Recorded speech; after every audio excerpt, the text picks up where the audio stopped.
이렇게 한번 축복해 주시겠습니까? 예, 잘 오셨습니다. 주님의 이름으로 환영하고 축복합니다. 저는 오늘 담대하게 가르치더라 라는 제목을 가지고 함께 하나님의 말씀을 나누기를 원합니다. 한자 성어 중에 순망치한이라는 그러한 말이 있습니다. 이 뜻은 뭐냐면 입술이 없으면 이가 시리다 라는 그런 뜻이죠. 입술에게 있어서 중요한 역할은 무엇입니까? 물론 여러 가지 역할이 있겠지만 가장 중요한 역할 중에 하나가 뭐냐면 바로 이 치아를 보호하는 것이 이 입술의 중요한 역할 중에 하나입니다. 그런데 단지 입술만 그런 것이 아니라 우리 몸의 신체를 보면은 자기를 위해서 스스로 일하는 신체는 거의 없습니다. 대부분의 신체들은 어떻게 되냐면 다른 지체들을 위해서 그리고 다른 몸을 위해서 일하는 것이 우리 몸에 있는 신체의 특징이라는 것이죠. 예를 들어서 오른손 손등이 간지럽습니다. 그럼 오른손은 자기의 고통을 또한 자기의 어려움을 해결할 방법이 하나도 없죠. 그럼 누가 도와줘야 되냐면 왼손이 와서 긁어줘야지만 이 오른손등의 가려움이 해결될 수가 있다는 것입니다. 그래서 우리 몸에 있는 모든 몸들은 자기 스스로를 돕는 게 아니라 누군가 도와줘야 되고 누군가 섬겨줘야지만 그 역할을 제대로 할 수가 있다는 것이죠. 그렇다면 이가 존재하는 이유는 무엇입니까? 입술이 이를 보호하기 위해서 있듯이 그럼 이가 존재하는 이유는 자기 자체로 뭔가 의미가 있어서 존재하는 것이 결코 아니라는 겁니다. 어떤 분들은 이가 말 그대로 씻고 뜯고 맛보고 즐기는 그런 것을 통해서 맛을 한다라고도 말씀하시지만 이 이의 본질적인 기능은 뭐냐면 음식을 잘게 씹고 그리고 음식을 잘게 쪼개어서 위가 부담 없이 소화할 수 있도록 도와주는 것이 바로 이 치아의 역할이라는 것이죠. 근데 만약에 이와 위장 사이가 좋지가 않아가지고 이가 늘 씹으면서 마음 가운데 허무함이 있는 거예요. 내가 이렇게 열심히 일해봤자 나한테 오는 건 하나도 없고 저 위장만 좋아지는데 내가 위장조차 하고 이런 일들을 하는가? 라는 생각이 들어서 이가 잘 씹지 않고 그냥 음식물들을 꿀떡꿀떡 삼킨다고 생각해 보십시오. 그러면 아마 위는 곧 체하고 위장병이 걸리고 말 것입니다. 그럼 처음에는 위가 잘못되는 것 같지만 그래서 이가 통쾌하게 위장한테 복수하는 것 같지만 나중에는 몸 전체가 안 좋아져가지고 결국 이도 피해를 입게 되는 그러한 일들이 생긴다는 것입니다. 그 아이들 동화 중에 어떤 동화가 있냐면 이런 동화가 있어요. 이 코가 동화라서 그렇습니다. 이 코가 몸 신체 중에 누구를 제일 싫어하냐면 발을 제일 싫어하는 거예요. 이유가 뭐냐면 발이 자꾸 냄새를 풍기니까 코가 고통스러워가지고 이 발을 너무너무 싫어합니다. 그래서 어느 순간 이 발을 갖다가 골탕을 먹여야 되겠다라고 생각을 하고 어떤 계획을 짜냐면 저쪽 앞에 보니까 큰 돌이 하나 있는 거예요. 그래서 눈에게 뭐라고 얘기를 하냐면은 눈을 한 번만 감아달라고. 그럼 발이 안 보여가지고 저 큰 돌을 발로 찰 텐데 제발 날 위해서 한 번만 눈을 감아달라고. 근데 처음에 눈이 거절하다가 자꾸 코가 부탁을 하니까 어쩔 수 없이 눈을 질끈 감았습니다. 그때 정말 예상대로 이 발이 그 돌을 갖다 뻥 차버린 거예요. 근데 어떤 일이 일어났냐면 발이 돌에 걸려서 넘어져서 앞으로 엎어졌는데 엎어지면서 코가 깨지다는 겁니다. 그래서 이 우화에서 주는 건 뭐냐면 남한테 해코지하면 남한테 해를 주려고 하다 보면은 결국 그 해를 자기가 받게 된다는 것입니다. 그런데 예수님께서도 누가복음을 통해서 그 말씀을 하시는데 그 말씀의 내용이 뭐냐면 너는 다른 사람들을 축복하고 저주하지 말아라 라고 말씀하고 있습니다.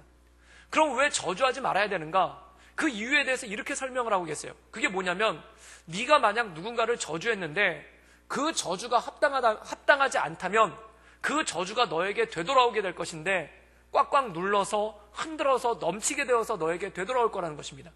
그런데 만약에 누군가를 축복을 하면은 그 축복이 그 사람에게 맞지 않는다면은 그 축복이 나에게 되돌아오는데 역시 꽉꽉 눌러서 넘치게끔 흔들어서 나에게 주신다는 그러한 말씀이라는 겁니다. 이 말의 뜻은 무엇일까요? 상대방을 잘되게 하면 내가 잘되고 상대방을 이롭게 하면 내가 이로워지고 상대방을 못되게 하면은 내가 못되게 되고 상대방을 해롭게 하면은 내가 해를 입는다는 그러한 말씀이라는 것입니다. 사랑하는 여러분, 우리 공동체가 서로를 잘되게 하는 공동체 될 수 있기를 주님의 이름으로 축원합니다. 서로 잘되게 하는 공동체가 복받는 공동체고 또한 서로를 이롭게 하는 공동체가 하나님 보시기에 온전한 지체로서 사용되어진다는 것이죠. 그렇다면 이런 질문이 있습니다. 상대방을 잘되게 한다는 것은 무엇일까요? 누군가에게 끊임없이 친절을 베풀고 또한 누군가를 돕고 또한 누군가가 잘 되게끔 애쓰는 거, 이건 역시 굉장히 좋은 일입니다. 그런데 가장 본질적으로 남을 잘 되게 하기 위해서는 그것이 무엇일까요? 예를 들어서 이 치아가 위장한테 물어본다고 생각해 보십니다. 내가 너를 도우려면 어떻게 해야 될까? 내가 너를 잘 되게 하려면 어떻게 해야 될까? 그럼 위장은 이렇게 얘기한 겁니다. 딴 거 하지 말고 그냥 네 일만 잘해. 그래서 음식물 들어왔을 때 그걸 꼭꼭 씹어서 넘겨주기만 해. 그러면 되는 거야. 사랑하는 여러분, 우리가 상대방을 잘하게 된다는 게 뭐냐면 상대방에게 친절을 베풀어서 잘하게 되는 게 아니라 내가 맡은 일만 잘해도, 그리고 내가 내 역할만 충실히 잘해도, 그리고 내가 내게 주어진 것만 잘해도 다른 사람을 이롭게 하고 온전하게 하는데 아무 문제가 없다라는 것이죠. 그렇다면 오늘 말씀을 통해서 내게 맡겨주신 일들, 또한 내게 맡겨주신 사명을 최선을 다해 감당하고 그것을 통해 다른 사람을 섬긴다는 의미가 무엇인지 오늘 이 말씀을 통해 우리가 함께 나누기를 원합니다. 우리 함께 말씀을 보기 원하는데 사도행전 28장 23절에서 25절까지의 말씀, 우리 자막을 통해서 함께 나누기를 원합니다. 우리 함께 다 같이 읽겠습니다. 그들이 날짜를 정하고 그가 유숙하는 집에 많이 오니 바울이 아침부터 저녁까지 강론하여 하나님의 나라를 증언하고 모세의 율법과 선지자의 말을 가지고 예수에 대하여 권하더라. 그 말을 믿는 사람도 있고 믿지 아니하는 사람도 있어 서로 맞지 아니하여 흩어질 때에 바울이 한 말로 이르되 성령이 선지자 이사야를 통하여 너희 조상들에게 말씀하신 것이 옳도다. 오늘 말씀 가운데 보면은 이 말씀은 사도행전 마지막 말씀입니다. 그리고 이 마지막에 사도 바울은 로마에 마침내 도착하게 되죠. 그런데 이 사도 바울이 로마까지 오는 여정을 보면은 정말 괴롭고 힘든 일입니다. 이 로마까지 오게 되는 여정이 사도행전 21장부터 기록이 되는데 그 기록에 보면은 그가 예루살렘에서 잡히게 되죠. 그리고 예루살렘 옆에 있는 유대 도시인 가이사랴라는 곳에서 2년 동안 총독의 관저에서 감금을 당하는 그러한 일이 생깁니다. 그리고 재판을 받기 위해서 가이사랴에서 로마까지 배를 타고 지중해를 건너는데 그 건너던 와중에 광풍을 만나서 배가 표류하고 그리고 외딴 섬에 표류해서 거기서 석 달 이상을 머무르는 그러한 일들이 생기죠. 그리고 마침내 로마에 도착을 하는데 로마에 도착해서도 2년 넘게 가택연금을 당하는 그러한 생활을 그 안에 있게 된다는 것입니다. 그런데 그가 이런 일을 겪으면서 멈추지 않은 것이 있는데 그것이 무엇인가 하니 바로 주의 말씀을 전하고 주의 말씀을 전하는 것이었다는 것입니다. 예루살렘에 있을 때는 유대인들에게 복음을 전했고 그리고 유대 총독부에 갇혀 있을 때는 총독인 벨릭스와 베스도에게 복음을 전했고 그리고 배를 타고 지중해를 건널 때는 벳사람들한테 복음을 전했고 그리고 섬에서 표류할 때는 그 섬의 원주민들에게 복음을 전했고 그리고 오늘 말씀 가운데 보면은 로마에 와서 이 로마에 있는 유대인들에게, 유대인 유력자들에게 복음을 전하는 그러한 일이 생겼다는 것입니다. 그럼 이 로마에 있는 유대인 유력자들한테 복음을 전했을 때 그들이 어떤 반응을 보였는가? 오늘 말씀 가운데 보면 이렇게 얘기합니다. 믿는 사람도 있고 믿지 않는 사람도 있었다라고 얘기합니다. 우리가 이 말씀을 표면적으로 보면은 50대 50, 다시 말해서 반은 믿고 반은 믿지 않았다 이렇게 해석될 수도 있습니다. 그런데 그 다음에 바울이 인용하는 말씀을 보면은 이 유대인들 중에 믿지 않는 사람들이 대부분이었다는 걸 알게 됩니다. 이 사도 바울이 이사야의 어떤 말을 인용하냐면은 백성들에게 가서 말하기를 너희가 듣기는 들어도 도무지 깨닫지 못하고 보기는 보아도 도무지 알지 못한다. 그리고 27절에 보면은 이 백성의 마음이 우둔하여져서 그 귀로는 둔하게 듣고 그 눈은 감았다라는 표현이 나옵니다. 유대인들에게 복음을 전했는데 그들에게 복음을 전한 다음에 이 바울의 느낌이 이거였다는 겁니다. 그럼 이건 무슨 뜻일까요? 이 유대인들이 강팍하여서 대부분의 사람들이 복음을 듣지 않았다는 것이죠. 사랑하는 여러분, 사도행전 21장부터 28장까지 사도 바울에게 많은 어려움이 있었고 많은 고난이 있었지만 그가 복음 전하는 것을 한시도 멈추지 않았고 만나는 사람에게 기회가 되면 복음을 전했습니다. 그런데 사도행전 21장부터 28장까지 보면은 사도 바울의 말씀을 듣고 회심을 했거나 또는 제자가 되거나 그에게 나와서 예수님을 믿는 사람이 구체적으로 나타나지는 않습니다. 호감을 가지고 있는 사람은 있는데 놀라는 사람은 있는데 내가 예수님을 믿겠소 하고 나오는 사람이 거의 없는 것을 보게 됩니다. 사랑하는 여러분, 우리가 세상을 살면서 어떤 일을 했는데 그것이 결과가 나타나지 않고 열매가 나타나지 않고 또한 그것이 어떤 좋은 방향으로 가지 않으면 사람 마음 가운데는 참 낙심이 일어날 때가 굉장히 많다는 것입니다. 어렵고 힘든 가운데 복음을 전했어요. 어렵고 힘든 가운데 무슨 일을 했어요. 그때 그것에 대한 열매가 있고 대가가 있다면 힘들어도 할 만합니다. 그런데 그 힘든 상황 가운데 자기를 쥐어짜듯이 해가면서 복음을 전했는데도 아무런 성과가 일어나지 않는다면 그 얼마나 힘들고 어려운 일이겠습니까? 제가 가장 자신 없는 것 중에 하나가 뭐냐면은 이 장기자랑입니다. 어디 가서 장기자랑해보라고 그러면 정말 죽을 것 같아요. 그런데 저뿐만 아니라 이 많은 분들이 장기자랑에 어려움을 느끼시더라고요. 그래서 연말에 회사에서 회식이 있거나 그럴 때 꼭 장기자랑을 시키는데 이 장기자랑이 얼마나 힘든지 그것 때문에 일부러 학원을 다니시는 그러한 분도 있을 정도로 이 장기자랑이 힘든 거죠. 그런데 어느 날 어떤 모임에 제가 이 노래를 부르라는 거예요. 옆에서 막 노래 부르라고 박수치고 그러면 안 부를 수가 없지 않습니까? 근데 제가 제대로 부르는 노래도 없고 그래서 거기서 뭘 불렀냐면은 그냥 군가를 하나 불렀어요. 근데 보통 그런 자리에서 군가 부르면 거의 맞아 죽습니다. 근데 그때 군가를 불렀는데 호응이 되게 좋은 거예요. 그래서 다들 일어나서 박수를 치고 어떤 사람은 뭐 헛들헛들 하면서 구호도 넣어주고 그 다음에 같이 막 춤을 추고 난 다음에 그 다음에 그게 끝나니까 막 앵콜을 외치는 거예요. 그러니까 다른 걸 또 하나 불렀더니 또 신난다고 같이 춤추는 거예요.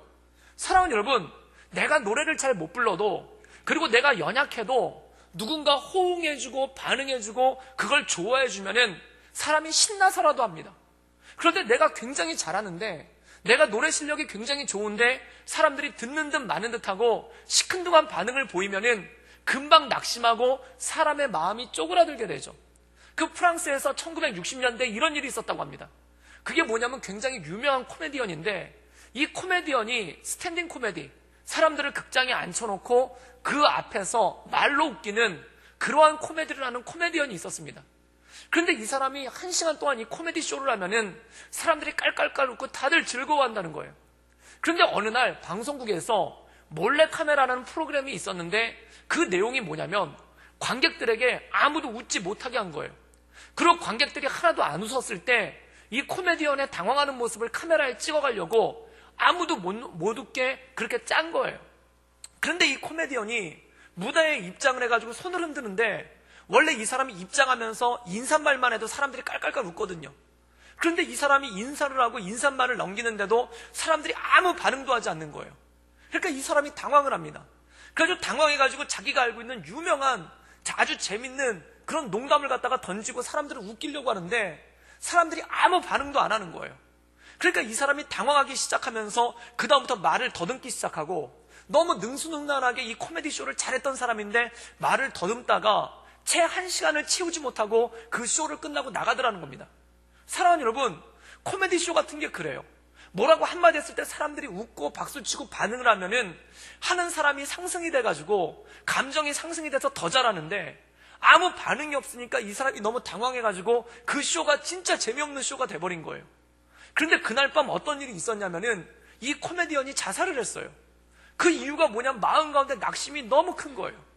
그렇게 사람들한테 웃겨보려고 했는데 사람들이 반응을 전혀 하지 않으니까 그것 때문에 마음이 너무너무 낙심이 돼가지고 견딜 수가 없더라는 겁니다.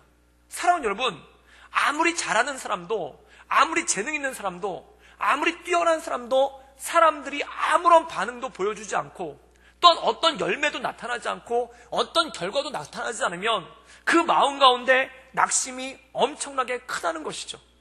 그렇다면 이 사도 바울이 말씀 가운데 보면은 사도행전 21장부터 28장까지 자그마치 8장에 걸쳐서 그가 어려움과 고통을 당합니다. 근데 그 어려움과 고통 가운데서도 어떻게 해서든지 복음을 전하려고 하고 만나는 사람들마다 주의 복음을 전하는데 눈에 띄는 성과가 나타나질 않고 오히려 어려움 가운데만 빠져나가는 이러한 일들이 생긴다는 것입니다. 그럼 이럴 때 어떻게 해야 될까요? 제가 이 말씀을 묵상하면서 한 가지 떠오르는 장면이 있었습니다. 그게 뭐냐면 제가 예전에 신학대학원 다닐 때 교육전도사로 교회에서 섬겼죠. 그때 한 6개월 정도 고등부를 잠깐 섬긴 일이 있었는데 근데 고등부 사역을 하고 나니까 다른 교회가 다 그런 건 아니고 그 교회만 조금 그게 특별했어요. 그게 뭐냐면 이 고등부가 어디랑 라이벌이라면 중등부랑 라이벌이에요. 그래서 이 애들은 별로 라이벌 관계가 없는데 이 선생님이랑 전도사님들이 중등부와 고등부가 서로 라이벌 관계예요. 그 이유가 뭐냐면 청소년 사역을 한다는 공통점이 있으니까 좀 더 뛰어나고 싶은 게 사람의 마음 아니겠습니까? 그런데 그 당시에 청소년 사역을 하려면 그냥 이렇게 예배를 드리는 게 아니라 그때 청소년 사역에 바람이 불 때였어요. 그래서 뭐 일종의 열린 예배, 뭐 또 연예인들을 불러서 하는 초청잔치, 그 다음에 뭐 연극식 예배, 뮤지컬식 예배, 그리고 CCM 가수들을 불러가지고 하는 뭐 콘서트식 예배, 이런 예배들이 청소년 사역에 굉장히 많았거든요. 그런데 불행하게도 저는 그런 걸 잘 못했어요. 그런데 저만 못했으면 괜찮은데 그 중등부 전도사님도 같이 못했으면 괜찮은데 문제가 뭐냐면 중등부 전도사님은 그런 걸 너무 잘하는 거예요. 이분은 전공도 공연 기획이고 그래서 그런 쪽에서 사회 경험도 되게 많으시고 또한 알고 있는 CCM 가수도 많고 연예인도 많은 거예요. 그래서 이분이 뭔가를 기획해서 하면은 되게 잘 되고 중등부가 되게 활성화되는 겁니다. 근데 그 정점을 잃었던 게 뭐냐면은 어느 날 중등부가 문학의 밤이죠. 토요일 날 친구 초청 전도잔치를 한다는데 그때 뮤지컬을 하면서 뮤지컬 공연을 하는 전도 예배를 드린다는 거예요. 근데 그 뮤지컬 이름이 뭐였냐면 떡볶이였어요. 그리고 그걸 해가지고 하는데 저도 가가지고 슬쩍 봤거든요. 근데 얼마나 잘하든지 나중에 결과를 보니까 한 100명 정도가 초대돼서 왔는데 50명 이상이 그날 결신을 하고 예수님을 믿기로 했다는 겁니다. 그리고 원래 이 중등부가 60명밖에 안 됐는데 그 전도 예배를 드리고 난 다음에 100명이 훨씬 넘었다는 거예요. 그래서 삽시간에 이 중등부가 배가를 하고 부흥을 한 거예요. 그러니까 담임 목사님이 그때 교육부에 대해서 굉장히 관심이 많으셨는데 그걸 보고 칭찬을 하고 그리고 주일 난예배 때 이 중등부 전도사님이랑 교사들을 불러서 치아를 하고 상금도 주고 막 그랬어요. 그러니까 다들 축하하고 박수를 쳤죠. 근데 모두가 그 축복하는 그 자리에 웃지 못하는 부서가 있었으니 그 부서가 제가 섬기고 있던 고등부예요. 그래서 고등부 선생님들이 부장집사님을 필두로 해가지고 그걸 보더니 긴급회의를 하자는 거예요. 그러면서 저를 붙잡아 놓고 우리가 이대로 갈 수는 없다고, 우리도 뭔가를 보여줘야 된다고. 그래가지고 이 모두가 정말 전무후무하게 그때 고등부 교사들이 대동단결을 해가지고 합심해가지고 그 뮤지컬 떡볶이와 비슷한 걸 갖다 연구를 해서 만들어낸 거예요. 그래서 고등부도 이 뮤지컬 예배를 친구 초청 예배로 드리기로 했는데 그 제목이 뭐였냐면 깍두기였습니다. 왠지 그 떡볶이의 표절 같은 느낌이 들었는데 어쨌든 한 거예요. 그래가지고 애들을 열심히 고등학생들을 열심히 연습을 시키고 토요일 날 몇 명이나 올 수 있나 그 인원을 미리 사전 점검을 했더니 뭐 자기 친구를 데려온다, 자기 친척을 데려온다. 그래가지고 한 100명 정도가 무난하게 오겠는 거예요. 그래서 별로 문제 없겠다. 그래가지고 이 초청 예배를 드렸는데 당일날 되니까 문제가 생긴 겁니다. 안 오는 거예요. 제가 밖에서 초조하게 이렇게 기다리고 있는데 정말 안 오는 거예요. 너무너무 안 오는 거예요. 사랑하는 여러분, 세상에서 제일 답답할 때가 그때입니다. 잔치를 벌려놨는데 손님이 안 와요. 성경에도 나오지 않습니까? 예수님이 혼인잔치 비유가 있는데 왕이 혼인잔치를 벌려놨는데 사람들이 안 오니까 그것 때문에 답답한 거예요. 진짜 그렇더라고요. 그래가지고 어떻게 해서 왔는데 일단 100명이 오기로 했는데 30명밖에 안 왔고, 그리고 저희 고등부가 60명이 넘었는데 그 인원도 반도 안 온 거예요. 그리고 더 힘든 게 뭐냐면은 이 중고등부 새로운 손님들한테 간식을 주려고 햄버거를 100개를 주문을 해놨는데 이게 30명밖에 안 와가지고 2개씩 주고도 남은 거예요. 사랑하는 여러분, 세상에서 제일 슬픈 잔치가 그겁니다. 손님이 많이 와가지고 음식이 모자르면은 이거는 즐거운 비명이에요. 그런데 음식을 그렇게 많이 준비해놨는데 손님이 안 와서 이 음식이 남아돌고 이거를 어떻게 처리해야 될까 고민하면은 이것처럼 난감하고 이것처럼 힘든 게 없는 거예요. 그러면 뮤지컬 잘했는가? 뭐 분위기가 그 모양이니까 다들 기가 꺾이고 위축이 되죠. 그래서 평소 실력보다도 훨씬 못했어요. 그래서 예배가 그냥 말 그대로 소소하게 드리고 그러고 끝났죠. 그러고 난 다음에 이 고등부에 엄청난 시련이 왔습니다. 고등부가 엄청나게 침체된 거예요. 그러니까 선생님들이 모여 앉아도 서로 말도 안 하고 굉장히 힘들어하고 어려워하는 이런 모습 가운데 간 거예요. 그런데 그때 제가 그 모습을 보면서 2가지를 깨달았습니다. 첫 번째, 남한다고 따라하면 망한다. 그 다음에 2번째, 주님 보시기에 기쁜 거래야지 경쟁하려는 마음으로 사역하면 역시 망한다. 그 2가지 교훈을 갖고 있었던 거예요. 근데 그렇게 씁쓸하게 있는데 문제가 또 하나가 생긴 거예요. 그게 뭐냐면 중등부가 좀 가만히 있었으면 좋겠는데 또 한다는 겁니다. 그래서 떡볶이 2를 또 공연을 한다는 거예요. 그러니까 고등부 교사들이 모여가지고 한번 얘기를 하다가 이런 얘기를 한 거예요. 아, 쟤네들은 왜 이렇게 나대지? 정말 말 그대로 열심히 한다가 아니라 나댄다는 표현이 나오는 거예요. 좀 가만히 좀 있지, 좀 잠잠고 좀 있지, 쟤네들은 왜 이렇게 나대가지고 우리를 힘들게 하는가? 이게 힘든 거예요. 사랑하는 여러분, 그냥 마음을 크게 갖고 중등부는 중등부, 고등부는 고등부, 그럼 아무런 갈등이 없습니다. 그런데 문제는 뭐냐면 경쟁하려고 하고 비교하려고 하니까 그들의 행복은 우리의 불행이 되는 거예요. 그러니까 마음이 참 힘든 거예요. 그리고 있다 보니까 중등부 쪽은 승승장구하는데 우리는 계속 침체되니까 저는 굉장히 불행한 목회자가 되고 우리 고등부는 되게 불쌍한 부서가 되는 겁니다. 그러고 나니까 마음 가운데 또 2가지만 드는 마음이 드는 거예요. 그게 뭐냐면은 저 꼴보기 싫은 중등부가 망했으면 좋겠다. 그래서 저 떡볶이 2가 쫄딱 망해가지고 그냥 부른 떡볶이가 돼버렸으면 좋겠다. 이런 마음을 가지고 있었는데 가서 슬쩍 보니까 얼마나 연습을 잘하는지 망할 확률이 거의 없어 보여요. 그러고 나서 2번째 마음이 드는데 그 2번째 마음이 뭐냐면은 저 뮤지컬을 못하게 했으면 좋겠다. 그 생각이 드는 거예요. 그럼 못하게 하려면 어떻게 하면 되는가? 사람의 악한 꾀라는 건요, 한도가 없습니다. 잘 나와요. 잘 생각이 잘 돼요. 묵상이 잘 돼요. 그래서 악한 꾀가 나오는 게 뭐냐면 여론을 조성해보자. 그래서 그 여론이 뭐냐면은 고등부 학부모들을 모아다가 중등부가 저렇게 수선을 떨어가지고 우리 고등부가 힘드니까 중등부가 저렇게 수선을 저렇게 나대가지고 우리가 힘드니까 저 중등부 저거 못하게 해야 된다고. 그렇게 여론을 형성하면 될 것 같은 거예요. 게다가 또 결정적인 게 뭐냐면 고등부 회장의 할아버지가 교회에서 가장 유력하신 원로 장로님이에요. 그러니까 그분만 잘 움직이면은 분명히 못하게 할 수 있는 거예요. 그런데 제가 그 생각을 하다가 갑자기 이런 생각이 든 거예요. 아, 지금 내가 무슨 생각을 하고 있는 건가? 내가 지금 어떤 마음을 품고 있는 건가? 사랑하는 여러분, 이 마음은 누가 주는 거겠습니까? 이거는 성령이 주시는 게 아닌 것만은 확실해요. 그럼 누가 주는 거겠습니까? 마귀가 주는 거예요. 마귀가 내 약한 마음에, 내 빈약한 마음에 생각을 하나 던져주는 겁니다.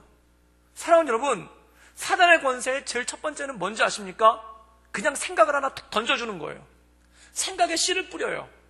그러면 그걸 거절하면 돼요.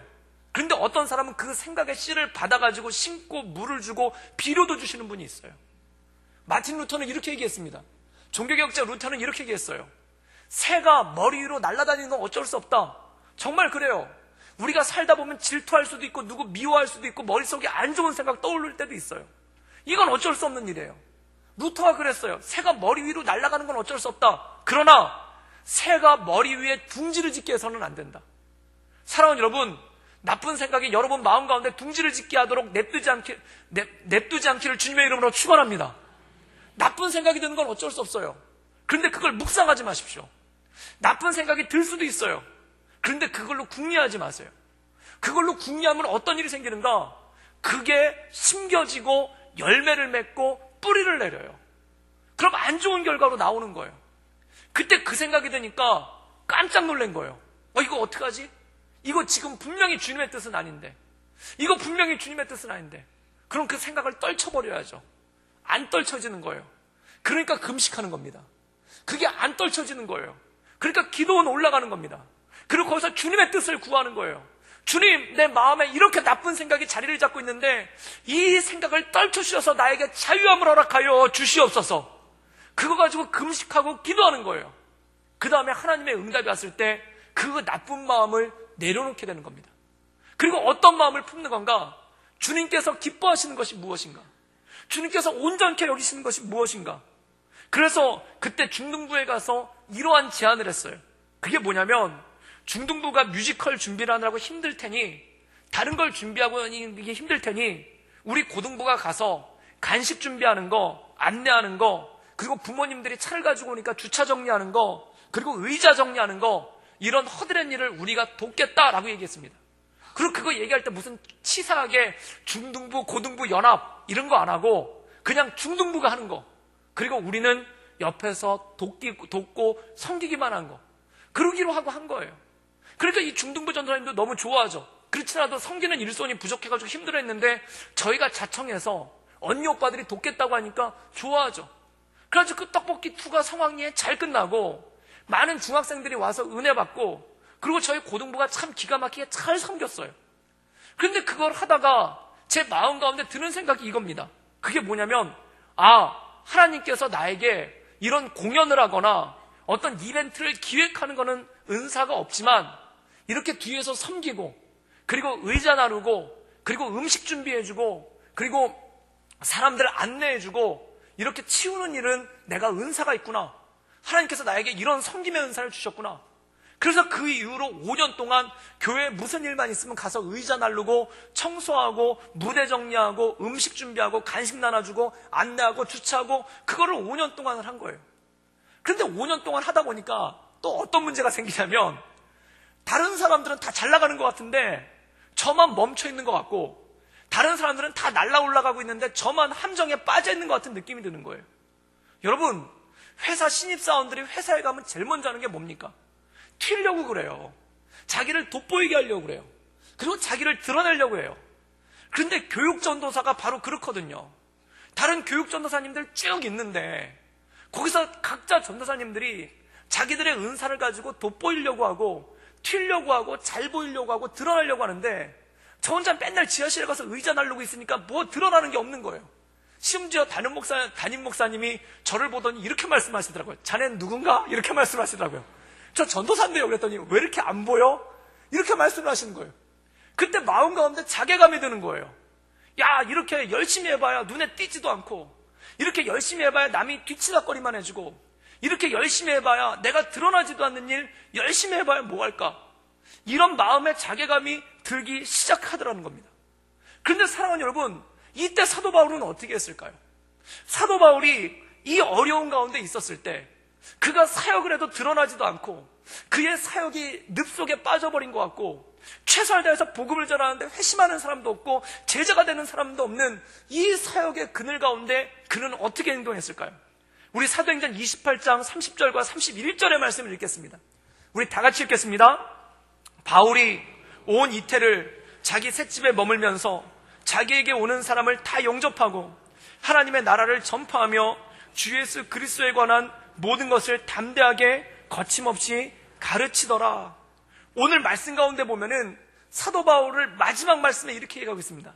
담대하고 거침없이 가르치더라. 그럼 여기서 거침없다는 뜻은 무엇일까요? 여기서 거침없다는 막 과격하게 했거나 거칠게 했다는 뜻이 아닙니다. 그게 뭐냐면 위축되지 않고 주눅들지 않고 실망하지 않고 씩씩하게 자기 일을 했다는 겁니다. 사랑하는 여러분, 사람이 마음에 힘들 때가 언제냐면 내가 쇠퇴된다고 느낄 때, 내가 한물 떨어진다고 생각할 때, 예전 같지 않다고 생각할 때, 그때 마음이 위축되고 주눅되고 실망해요. 사람이 살아가면서 제일 어려운 게 무엇입니까? 항상 부모님들은 자녀들한테 이렇게 얘기해요. 세상에서 필요한 존재가 되거라. 세상에서 쓸모있는 존재가 되거라. 그런데 사람이 쇠퇴를 경험하면 어떤 일을 경험하면 내가 더 이상 필요가 없는 존재처럼 느껴질 때가 있어요. 또한 내가 더 이상 쓸모가 없는 존재처럼 느껴질 때가 있어요. 이때 나오는 자괴감이 얼마나 큽니까? 그냥 있어도 그만이고 없어도 그만인 사람이 돼 있을 때가 있어요. 어느 순간 나를 돌아보니까 옛날에는 사람들이 찾는 사람이었는데, 옛날에 사람들이 꼭 불러가지고 꼭 해줘야 된다는 사람이었는데, 옛날엔 내가 꼭 필요한 사람이라고 그래가지고 여기저기서 찾아가지고 즐거운 비명을 질렀는데, 어느 순간에 나를 찾는 사람이 없는 거예요. 나를 찾는 사람이 없을 때 그때 마음 가운데 어떤 생각이 들기 시작하냐면은 내가 쓸모없어진 것이 아닌가, 내가 있어도 그만 없어도 그만인 존재가 아니지 않는가, 그리고 나 없어도 교회는 잘만 되고 있고 나 없어도 세상은 잘만 돌아가고 있고 나 없어도 자녀들은 잘만 크고 있지 않은가, 오히려 내가 걸림이 되는 존재가 아닌가라는 생각을 가질 때 그때 마음 가운데 자괴감이 확 몰려오기 시작한다는 겁니다. 이 IMF가 터졌을 때 아버지와 시계라는 시가 있었어요. 그 시 내용이 뭐냐면 아버지가 시계를 들고 울고 계신다. 아버지 왜 우세요? 시계에서 나사가 하나 빠졌는데 이 시계는 잘만 가고 있구나. 그게 그 아버지와 시계라는 시의 내용이에요. 아버지가 그걸 보면서 우는 거예요. 나사 하나가 빠졌는데도 이 시계는 아무런 문제도 없이 잘만 돌아가고 있는 거예요. 지금 이 세상에서 내가 빠져나왔는데, 이 회사에서 내가 나오게 됐는데, 회사는 아무런 일도 없다는 듯이 잘만 돌아가고 있고, 그리고 이 세상은 아무런 일도 없는 것처럼 잘만 돌아가고 있는 거예요. 그때 어떤 생각이 들까요? 아, 나는 쓸모없나 보다. 나는 아무 필요가 없나 보다. 나는 이제 걸림만 되는 것 같다라는 그런 생각이 들기 시작하지 않습니까? 그런데 사도 바울이 느꼈던 것이 바로 이거라는 겁니다. 야, 이거 내가 쓸모없는 존재 아닌가? 사랑하는 여러분, 이 사도 바울이 예루살렘에 잡혀서 로마까지 올 때가 기록이 사도행전 21장부터 28장까지 자그마치 8장입니다. 8장이면은 사도행전 전체의 4분의 1이 넘어요. 그리고 사도 바울의 사역 중에 절반이 넘습니다. 사도 바울이 얼마나 많은 사역을 했을까요? 빌립보에서 교회를 세우고 고린도에서 교회를 세우고 특별히 에베소를 부흥시키고 거기서 교회를 세울 때는 사도행전의 딱 기록이 15절밖에 안 돼요. 15장도 아니고 15절이에요. 1차 전도여행, 2차 전도여행, 3차 전도여행, 아시아 지역을 다 헤집고 다니고 유럽까지 가서 복음을 전하고 또 거기서 교회를 든든케 하고 제자를 삼는 것에 대한 모든 기록을 합쳐봐도 8장 정도밖에 안 돼요. 그런데 이 5년 동안 그가 감옥에 갇혀있고 풍파를 당하고 어려움을 당하고 어떤 교회도 세우지 못하고 그리고 어떤 사람도 제대로 전도를 하거나 제자 삼았지도 못했던 이 기간을 사도행전이 자그마치 4분의 1이나 할애하면서 8장이나 할애하면서 그 상황을 설명하고 있다는 것입니다. 이것은 무엇이겠습니까? 사도 바울이 허물어지는 과정이에요. 사도 바울의 겉사람이 허물어지고 옛날에 잘 나가고 승승장구하고 온 교회에 가장 필요한 사람, 온 교회에 가장 존귀했던 사람, 교회에서 가장 많은 역할을 하는 사람, 교회에서 가장 많은 사역을 하는 사람, 교회에서 가장 많은 열매가 있었던 사람인데 그 사람이 허물어져가는 과정, 그 사람이 주변으로 밀려가는 과정, 이 사람이 후패해져는 과정을 8장에 걸쳐서 이 사도행전이 기록하고 있는 이유는 도대체 무엇이겠습니까? 그런데 놀라운 게 있어요. 그가 겉모습은 허물어져 가고 있고 그의 사역은 열매가 없고 그의 겉사람은 후패해져 가고 무너져 가고 있는데 마지막 절은 무엇인가? 그가 담대하고 거침없이 가르쳤더라. 다시 말해서 그가 담대하고 거침없이 위축되지도 않고 주눅들지도 않고 실망하지도 않고 그가 주의 복음을 씩씩하게 전했더라. 사랑하는 여러분, 이 사도 바울과 같이 담대하게 주의 복음을 씩씩하게 전하는 우리 구덕교회 모든 성도님들 되기를 주님의 이름으로 축원합니다. 겉사람은 무너져가고 있지만, 겉사람은 후패해져가고 있지만, 내 환경이 예전 같지 않지만, 나의 영향력이 예전 같지 않지만, 나의 능력이 예전 같지 않지만, 내 겉사람은 계속해서 무너져가고 있지만, 그러나 담대하게 위축되지도 않고 주눅들지도 않고 실망하지도 않고 주의 복음을 전하는 우리 모든 성도님들 되기를 주님의 이름으로 축원합니다. 그가 어떻게 했는가? 여기 보면 셋집에 머무르고 있었다는데 이게 우리가 알고 있는 월셋집이 아니에요. 이 당시 로마는 사람을 감옥에 가두면은 그 감옥에서 드는 모든 비용을 그 사람에 대해서 받아냈어요. 즉 그가 감옥에 갇혔는데 감옥에 갇히면서 무슨 월세 내듯이 돈을 냈어야 됐다는 겁니다.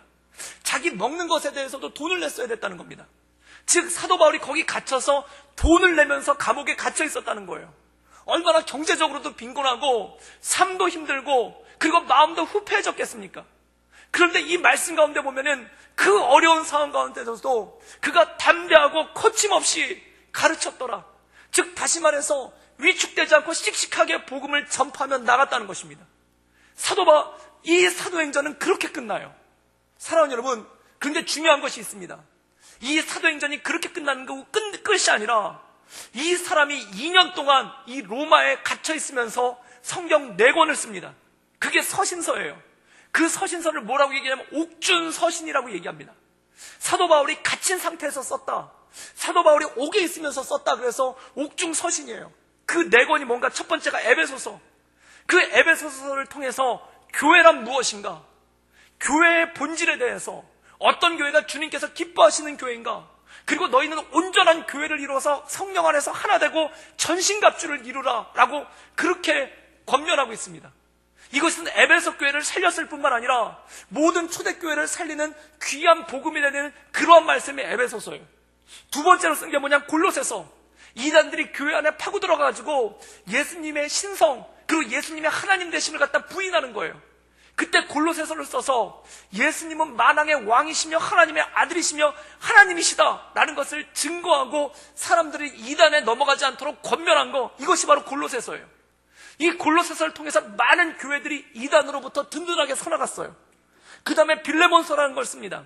이 빌레몬서는 뭐냐면은 용서와 화해 그리고 동역에 관해서 이 한 장의 메시지를 통해서 모든 걸 담고 있어요. 그리고 마지막으로 쓴 게 뭐냐면 빌립보서입니다. 이 빌립보서에 보면 첫 장이 뭐냐면 이런 상황이 있는 거예요. 사도 바울은 감옥에 갇혀있는데 교회는 부흥해요. 사랑하는 여러분, 사도 바울은 감옥에서 아무것도 못하고 있는데 오히려 초대교회들은 승승장구하며 부흥하고 있다는 겁니다. 이게 참 좋은 일인데 개인적으로 보면 참 씁쓸해요. 뭘 증명하는 걸까요? 참 내가 쓸모없는 사람이구나, 내가 없어도 되는 사람이구나, 이거를 증명해 주는 거예요. 그런데 사도 바울은 이 빌립보서 1장에서 기쁨에 대해서 얘기를 합니다. 나는 기쁘다. 비록 내 몸은 메었으나 주님의 교회가 커가고 있고, 비록 내 몸은 메었으나 초대교회가 성장하고 있다는 것에 대해서 나는 기뻐한다. 그러면서 뭐라고 얘기하면 내 안에 사는 이 그리스도니 나의 죽음도 유익함이라. 나는 죽고 예수로 사는 사람, 나는 후패하고 쓰러지나 예수 그리스도의 이름이 높아진 것 때문에 기뻐하는 사람. 그리고 그 기쁨의 이유를 뭐라고 썼냐면 빌립보서 2장에 그리스도 예수의 마음을 알기 때문이라고 했습니다.